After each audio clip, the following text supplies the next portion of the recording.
जय हिंद दोस्तों, जय हिंद बच्चों। भूगोल की क्लास में आपका स्वागत है। हम पढ़ रहे हैं आपका अध्याय तृतीयक और चतुर्थक जो क्रियाकलाप है उसको, और उसके अंतर्गत आज हम पढ़ने जा रहे हैं सर्विसेज के बारे में, यानी सेवाओं के बारे में पढ़ रहे हैं। कुछ सेवाएं जो तृतीयक क्रियाकलाप में आती है, कुछ सेवाएं जैसे सूचना प्रौद्योगिकी, अनुसंधान और विकास से संबंधित जो सेवाएं हैं वो चतुर्थ क्रियाकलाप में आती है, और उच्च स्तर पर निर्णय लेने वाले और नीतियों का निर्धारित करने वाले जो कार्य होते हैं वो पंचम प्रकार के क्रियाकलापों में यानी सेवाओं में आते हैं। तो आप एक तो ये क्लियर कर लें भी जो सेवाएं हैं सर्विसेज वो तृतीयक, चतुर्थक और पंचम तीनों में ही सम्मिलित रहती है। थोड़ा थोड़ा उनमें अंतर है भी, कौन सी तृतीयक में, कौन सी चतुर्थक और कौन सी पंचम में है। तो चलिए स्टार्ट करते हैं, इन सर्विसेज, इन सेवाओं को समझते हैं।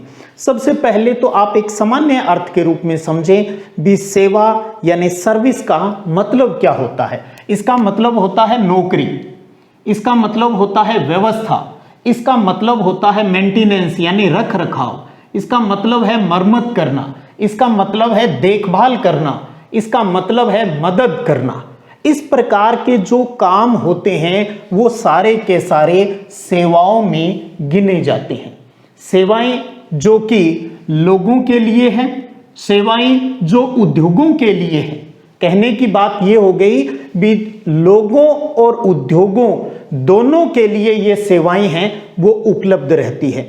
जैसे एक उदाहरण से समझे, परिवहन सेवा, चाहे आप बस सेवा की बात करें, रेल सेवा की बात करें, वायु सेवा की बात करें, ये आम जनता के लिए भी फायदे की बात है, और प्लस जो उद्योगों के अंतर्गत माल को इधर उधर ले जाना उसके लिए भी फायदेमंद है। तो कोई भी जो सेवा होती है वो सबके फायदे के लिए होती है, और इनमें ज्यादातर जो सेवाएं होती हैं, सर्विसेज हैं, वो भुगतान के बदले प्राप्त होती है। सीधी सी बात है भैया, पैसे दोगे तो उस सेवा का लाभ भी आप उठा सकते हो। आपको एक गांव से दूसरे गांव जाना है और बस से जाना है तो भैया किराया तो देना पड़ेगा, भुगतान तो करना पड़ेगा। माल मंगवाना है तो उस जिस गाड़ी से आप माल मंगवा रहे हो उसे माल भाड़ा तो देना ही पड़ेगा। तो भुगतान के बदले ये सेवाएं हैं वो हमें प्राप्त होती है। इन सेवाओं की बात करें तो सेवा सेक्टर के अंतर्गत विकसित जो देश हैं, डेवलप जो कंट्री है, वहां पर सबसे ज्यादा लोग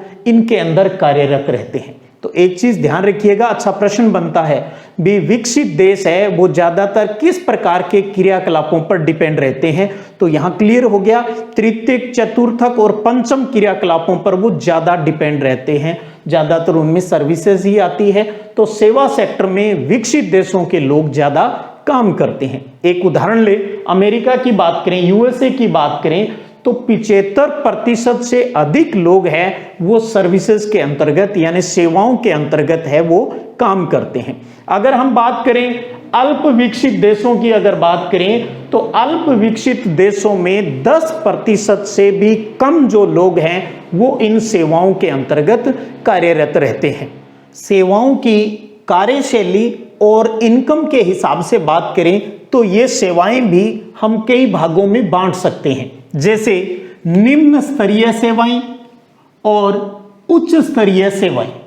निम्न स्तरीय सेवाएं जैसे कोई दुकानदारी करता है, धोबी हो गया, मोची हो गया, माली हो गया, खाना बनाने वाला रसोइया हो गया, या मुंबई का डिब्बा वाला जो खाने की जो सप्लाई करने वाला जो ग्रुप है, लगभग 2.25 लाख लोगों को ये खाने की सप्लाई करते हैं, मुंबई का डिब्बे वाला जो काम है। इनमें से आप देखेंगे भी ज्यादातर लोग क्या करते हैं, ज्यादातर लोग फिजिकली काम कर रहे हैं, शारीरिक काम करते हैं, तो इसलिए इन्हें हम शारीरिक श्रम सेवा भी कह सकते हैं। तो इनमें से निम्न सेवा के जो लोग हैं, चाहे वो उच्च के हो, चाहे जहां शारीरिक श्रम ज्यादा होता है उन्हें हम शारीरिक श्रम सेवा है वो नाम दे देते हैं। और जो निम्न स्तरीय या शारीरिक श्रम जो करने वाले होते हैं ये कोई संगठित सेवा नहीं है, कोई ऑर्गेनाइजेशन काम नहीं करता है, ये उनका बड़ा अधिकारी, ये छोटा फलां ढिमका पूंछड़ा, जैसे सरकारी कार्यालयों में या निजी कार्यालयों में आप देखते हो। इसलिए इस प्रकार के कार्यों को, सेवाओं को हम असंगठित सेवा है वो कहते हैं। तो इन चाहे हम निम्न स्तरीय सेवा कह लें, शारीरिक श्रम सेवा कहें या असंगठित सेवा कहें, इस प्रकार की जो सेवाएं हैं ये ज्यादातर घरेलू कामों के अंदर काम में होती है, यानी घरेलू जो सेवा होती है उसके अंदर इनको नियुक्त किया जाता है और इनको जो वेतन है, जो भुगतान है काम के बदले, वो भी बहुत ही कम मिलता है। तो जो हमारे दैनिक जीवन से जुड़े हुए जो काम करें और जिनमें वेतन कम मिले वो कहलाती हैं निम्न स्तरीय सेवाएं। अब इसका जस्ट रिवर्स क्या हो जाएगा, वो हो जाएगा हाई लेवल का जो सर्विसेज है, यानी उच्च स्तरीय सेवा, जैसे लेखाकार यानी अकाउंट का काम करने वाले, परामर्शदाता हो गए जैसे डॉक्टर, जो वकील है, टीचर हैं, जो म्यूजिशियन हैं, इस प्रकार के जो लोग हैं ये उच्च स्तरीय सेवा है। इसका मतलब इन्हें काम के बदले वेतन है वो ज्यादा मिलता है और इनका जो ज्यादातर काम है वो शारीरिक काम नहीं है, ये ऑफिस के अंदर बैठकर दिमाग का इस्तेमाल है वो ज्यादा करते हैं। जैसे टीचर है तो टीचर है वो शारीरिक श्रम नहीं कम करता है, बल्कि जो मानसिक जो श्रम है, मेहनत है, वो ज्यादा करता है, क्योंकि उसे अच्छे से कंटेंट को समझना होता है, खुद को भी पढ़ना होता है ताकि वो बच्चों को अच्छे से उस चीज को समझा सके। तो इस प्रकार के कार्य करने वालों को कहा जाता है भी ये मानसिक श्रम सेवा है, जो दिमाग का जहां पर ज्यादा इस्तेमाल होता है। जहां शरीर का होता है वो शारीरिक श्रम सेवा होगी, जहां दिमाग का होता है भाई वो मानसिक श्रम सेवा होगी। अब इसके अलावा और भी बहुत सी प्रकार की आजकल नई नई सेवाएं हैं। जैसे हम बात करें भी सिनेमा, मल्टीप्लेक्स जो सिनेमा की बात करें, रेस्टोरेंट की बात करें, तो ये भी तो सेवाएं हैं।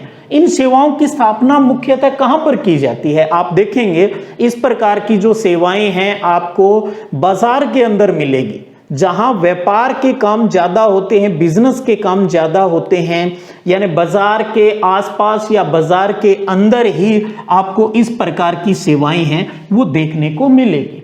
और इसी प्रकार अगर कोई खेल से जुड़ा हुआ काम है जिसे लोग देखने के लिए आते हैं, जैसे गोल्फ की बात कर लें, तो गोल्फ है उसके लिए ज्यादा एरिया चाहिए, तो गोल्फ का ग्राउंड हम कहां बनाएंगे, वहां बनाएंगे जहां पर हमें जमीन है वो सस्ती मिल जाए। इसका मतलब बाजार से बाहर ही बनाएंगे, क्योंकि बाजार के अंदर आपको पता है जमीन बहुत महंगी मिलती है, सस्ती जमीन तो आपको बाजार से बाहर ही, सिटी के बाहर है वहीं पर मिलेगी। तो गोल्फ कोर्स वहां स्थापित किए जाते हैं जहां पर भूमि सस्ती मिलती है। तो गोल्फ को देखने के लिए भी बहुत से लोग आते हैं। तो किसी खेल को देखने के लिए अगर आते हैं तो हम कहेंगे वो खेल पर्यटन भी हो गया, भी खेल का आनंद लेने के लिए भी आते हैं। चाहे क्रिकेट ग्राउंड की आप बात कर ले तो कहाँ होगा, सिटी के बाहर मिलेंगे आपको ज्यादातर जो ग्राउंड है। लोग देखने के लिए आते हैं, आनंद की अनुभूति प्राप्त करते हैं, वो एक तरीके से स्पोर्ट्स टूरिज्म भी कहलाता है। तो ये एक सामान्य बात हो गई भी सेवाओं के अंतर्गत किस प्रकार से क्या क्या चीजें होती है। तो कुछ निम्न स्तरीय, कुछ उच्च स्तरीय, अर्थात कुछ शारीरिक श्रम सेवा की होती है, कुछ मानसिक श्रम सेवा वाली होती है, कुछ असंगठित होती है, तो कुछ सेवाएं हैं वो संगठित क्षेत्र के अंतर्गत होती है। एक चीज और क्लियर कर ले, सेवाओं का मतलब सिर्फ सरकारी सेवा की बात नहीं है, यहां सरकारी, निजी सभी प्रकार की सेवाओं की सर्विसेज की बात कर रहे हैं। कहीं आप सिर्फ ये समझ लो भी यहाँ जो गवर्नमेंट एम्प्लॉई है, जो गवर्नमेंट की नौकरी करते हैं उनकी बात हो रही है, ऐसा नहीं है। सेवा तो सेवा है, काम के बदले पैसा मिले, चाहे वो सरकार दे या कोई कंपनी दे या कोई भी व्यक्ति दे, वो सेवा है। चलिए अब हम एक एग्जाम्पल और समझ लेते हैं। तृतीय क्रियाकलाप का एक बहुत ही शानदार टॉपिक आपके पाठ्यक्रम में एक एग्जाम्पल के रूप में दिया है और वो है पर्यटन, टूरिज्म। तो पर्यटन जो टूरिज्म है ये भी एक तृतीय क्रियाकलाप है। अब सबसे पहले आप ये समझिए भी किसे कहते हैं टूरिज्म, किसे कहेंगे पर्यटन। तो देखिएगा, जब कोई काम व्यापार की बजाय मनोरंजन के उद्देश्य से किया जाता है तो वो होता है टूरिज्म, अर्थात व्यापार की बजाय मनोरंजन के उद्देश्य से की गई यात्रा टूरिज्म पर्यटन कहलाती है। तो आपको एक तो ये पर्यटन की परिभाषा ध्यान में रखनी है, और एक चीज और आपको बताना चाहूंगा भी, इस टूरिज्म कार्य से जो जुड़े हुए लोग हैं, और वो भी मैं कहूं भी रजिस्टर्ड, जो पंजीकृत रोजगार हैं, जो 25 करोड़ या उससे भी अधिक आपको मिलेंगे।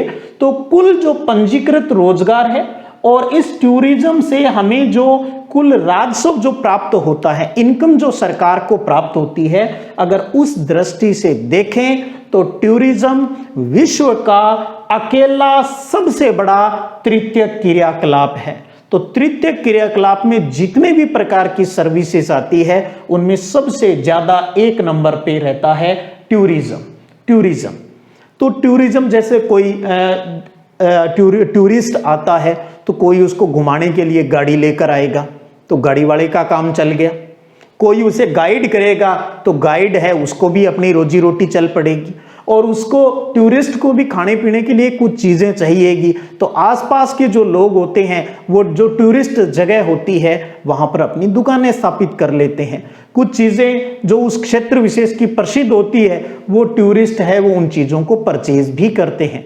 तो यानी टूरिस्ट से हमें एक राजस्व की प्राप्ति के साथ साथ आम जो स्थानीय जो लोग होते हैं, उनको भी बहुत बड़ा फायदा है वो इससे मिलता है। अब दो बोर्ड परीक्षा की दृष्टि से और अच्छे प्रश्न बनते हैं, जिसमें एक तो आता है कि पर्यटन को प्रभावित करने वाले कारक कौन से हैं, कौन सी चीजें हैं जो टूरिज्म को सबसे ज्यादा प्रभावित करती है। तो ध्यान रखिएगा, वो दो चीज है, एक तो मांग और दूसरा परिवहन, डिमांड और ट्रांसपोर्ट। ये दो चीजें हमारे टूरिज्म को सबसे ज्यादा प्रभावित करती है। टॉपिक समझे पहले अच्छे से।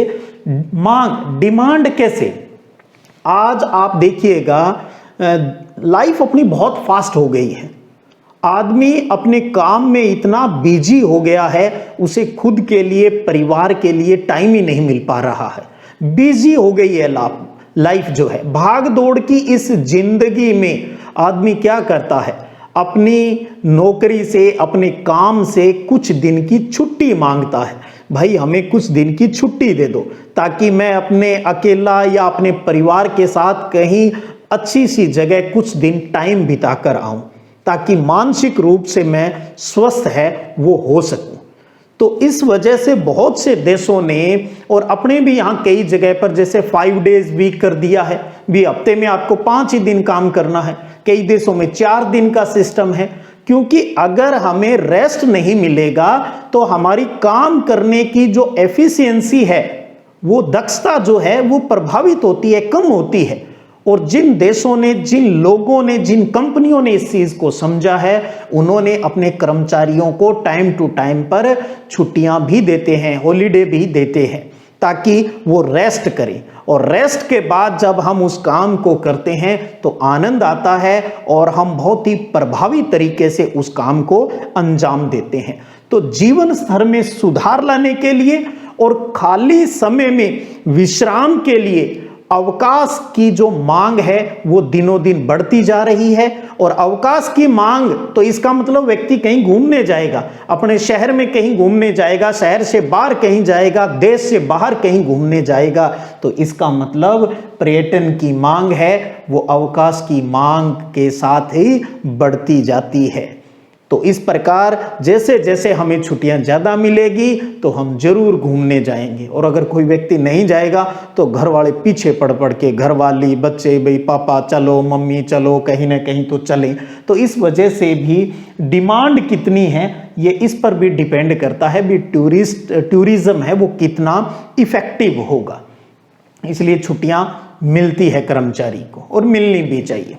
और दूसरा परिवहन, जैसे जैसे ट्रांसपोर्ट की जो सुविधाएं हैं वो बढ़ती जा रही है तो टूरिज्म है वो इजी होता जा रहा है, क्योंकि आदमी छुट्टी लेकर कहीं समय बिताने जा रहा है और उसको लग रहा है भी मैं बहुत ही धक्के खाकर किसी जगह पर पहुंचूंगा, तो कहाँ जाएगा। वो कहेगा भी इन परेशानियों से बचने के लिए तो छुट्टी ली है, इससे बढ़िया मैं घर पर ही पड़ा रहूं। तो जैसे जैसे जैसे सड़क परिवहन की व्यवस्था बढ़ी है हाईवेज बने हैं, हम बहुत जल्दी किसी दूसरे स्थान पर पहुंच सकते हैं, और जो ट्रेन की जो सुविधाएं अच्छी हो जाती है, और अब तो बाई एयर की जो सुविधाएं अच्छी हो गई, एरोप्लेन की जो सुविधाएं मिलने लगी, तो हर टूरिस्ट सोचता है टूरिज्म के लिए भी ठीक है यार, मैं जो भी उसको उचित लगता है, जो लागत के हिसाब से जो उसको अच्छा लगता है, उस परिवहन के साधन का इस्तेमाल करके वो उस स्थल पर जाता है, अकेला या परिवार के साथ समय व्यतीत करके, और एक नई एनर्जी के साथ है वो पुनः वापसी करता है। और तो इसलिए परिवहन और मांग इन दोनों का ही टूरिज्म के ऊपर बहुत बड़ा इफेक्ट है वो पड़ता है। इसके बाद आता है एक और क्वेश्चन कि पर्यटन आकर्षण के कारण क्या है। पर्यटन आकर्षण के कारण क्या है भी, कोई जो टूरिस्ट है उसको कोई चीज है वो अट्रैक्ट करती है, तो वो अट्रैक्ट करने वाली चीजें क्या हो सकती है। इस आधार पर अगर हम समझें तो 4 बिंदु हम यहां पर समझें। एक तो जलवायु, एक भूदृश्य लैंडफॉर्म्स जो हैं, एक इतिहास और कला, और चौथा है संस्कृति और अर्थव्यवस्था। तो किस प्रकार से किसी जगह की जलवायु प्रभावित करती है, तो समझिएगा। जहां का क्लाइमेट अच्छा होगा, शानदार होगा, वहां पर व्यक्ति घूमने के लिए जाना चाहेगा। जैसे अगर कोई गर्म प्रदेश में रहने वाला व्यक्ति है तो वो कहाँ घूमने जाएगा भी, गर्मी तो उनके वहाँ यही है ही बहुत ज़्यादा, तो वो ठंडे इलाकों में जाएगा। ठंडे इलाकों में रहने वाला व्यक्ति कहाँ जाना पसंद करेगा, वो गर्म इलाकों में जहाँ अच्छी धूप खिलती है उन इलाकों में जाना पसंद करेगा। तो समझ रहे हो ना भी, क्लाइमेट है वो भी टूरिज्म के को अट्रैक्ट करने में बहुत बड़ा रोल है वो अदा करता है। टूरिस्ट अच्छी जगह ही आएंगे। दूसरा भूदृश्य, आपको पता है हमारी इस पृथ्वी पर बहुत सारी अलग अलग प्रकार की जो भौतिक संरचनाएं हैं, कहीं पहाड़ हैं, कहीं पर्वत है, कहीं झीलें हैं, और कहीं हमारा समुद्र तट है, और कहीं और भी बहुत सी हरी भरी हरियाली प्राकृतिक नज़ारे देखने के लिए लोग देखना है वो पसंद करते हैं। तो इस प्रकार से जहां इस प्रकार की जो स्ट्रक्चर ज़्यादा मिलती है, लोग वहीं पर ज़्यादा घूमने के लिए ज़्यादा आते हैं। उसके बाद बात करें इतिहास और कला। जिन लोगों को इतिहास और कल्चर इन चीज़ों में इंटरेस्ट होता है तो वो उन ऐतिहासिक चीज़ों को देखना पसंद करेंगे। जैसे वो किसी प्राचीन जो कोई नगर है, कोई सुंदर प्राचीन नगर है, उसको देखने जाएंगे। वो किसी पुरातात्विक स्थल है जैसे कालीबंगा हो गई, हड़प्पा हो गई, जो बनवाली हो गई, इनको देखने के लिए जाएंगे। कोई किलों को देखने जाएगा, फोर्ट्स को देखने जाएगा, कोई राजाओं के महलों को देखने जाएगा, कोई छतरियों को देखने जाएगा, कोई पुरानी जो बावड़ियां हैं उनको देखने के लिए जाएगा। तो इस प्रकार से जिन लोगों को ऐतिहासिक चीज़ों में और इंटरेस्ट है तो वो ऐतिहासिक चीज़ों वाली जगहों पर घूमने के लिए जाएगा। इसी प्रकार से संस्कृति और अर्थव्यवस्था की बात करें तो जिन लोगों को किसी क्षेत्र विशेष के रीति रिवाजों में इंटरेस्ट है तो वो क्या करेगा, वो ये चाहेगा भी मैं उस इलाके में घूमने जाऊं तो मैं उन लोगों के साथ रहूं, मैं उन लोगों के घरों में कुछ दिन बिताकर देखूं, ताकि उनका कल्चर है वो अच्छे से मैं जान पाऊं, उनके रीति रिवाज, उनका खान पान है वो किस प्रकार का होगा, मैं उसको अच्छे से जान पाऊं।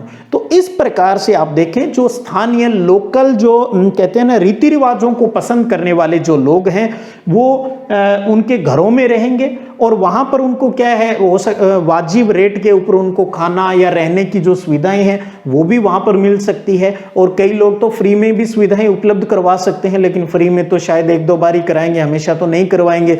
धीरे धीरे उनको हो जाएगा भी हाँ हमारे सिस्टम को देखने के लिए लोग आ रहे हैं, तो वो उनसे कुछ चार्ज भी लेंगे खाने का और रहने का। देखिएगा तो उससे क्या, देखो पर्यटक को तो कहीं ना कहीं रहना है, उसका तो पैसा लगना ही लगना है। आम आदमी जिसके घर वो रहेगा उसको ये फायदा हो जाएगा भी, पर्यटन से उसको भी फायदा मिल जाएगा, आर्थिक रूप से उसकी अर्थव्यवस्था भी मजबूत हो जाएगी। और इस प्रकार के प्रैक्टिकल भारत में कई जगह पर हो रहे हैं, जैसे गोवा में हेरिटेज घर बना दिए गए हैं। इसी प्रकार कर्नाटक में हम बात करें तो कर्नाटक में जगह है मेडिकेरे और जो कुर्ग है, मेडिकेरे और कुर्ग है, वहां पर देखने के लिए रहने के लिए लोग हैं वो काफी आते हैं, अपनी छुट्टियां हैं वहां पर बिताते हैं। तो इस प्रकार आप समझ पा रहे हो भी तृतीयक जो क्रियाकलाप है उसका बहुत ही एक प्यारा टॉपिक है टूरिज्म, जो कि मनोरंजन के उद्देश्य से जो यात्रा है वो की जाती है, सबको फायदा मिलता है। यहाँ आम जनता है जो वहाँ टूरिस्ट सेंटर पे जो लोग आते हैं, उनके आसपास के जो लोग हैं, उनको भी काम धंधा मिल जाता है, रोजगार मिलता है। इससे क्या होंगे, वहां पर लोगों का प्रवास, माइग्रेशन है वो कम हो जाएगा। वो बाहर क्यों जाएंगे, जब उनके इलाके में लोग घूमने के लिए आ रहे हैं तो उनसे जुड़ी हुई चीजें वो वहां पर बेचकर अपना काम है वो चला लेंगे। फिर हमने बात की भी मांग और परिवहन है वो पर्यटन को सबसे ज्यादा प्रभावित करती है। और अगर बात आए भी पर्यटन आकर्षण के जो कारक या जो कारण हो सकते हैं, तो उसमें हमने बात की जलवायु, भूदृश्य, ऐतिहासिक चीजें, सांस्कृतिक जो चीजें होती हैं वो ज्यादातर पर्यटकों को है वो आकर्षित करती है। तो बहुत ही प्यारा ये टॉपिक है। तो उम्मीद करता हूं आप अच्छे से समझ गए होंगे भी सेवाएं क्या हैं, किस प्रकार की सेवाएं हैं और किस प्रकार से पर्यटन जो बहुत ही एक बहुत मैं कहूँ भी उम्दा उद्योग है, बहुत ही ज्यादा प्रोग्रेसिव जो इंडस्ट्री है वो ये स्थापित हो सकती है।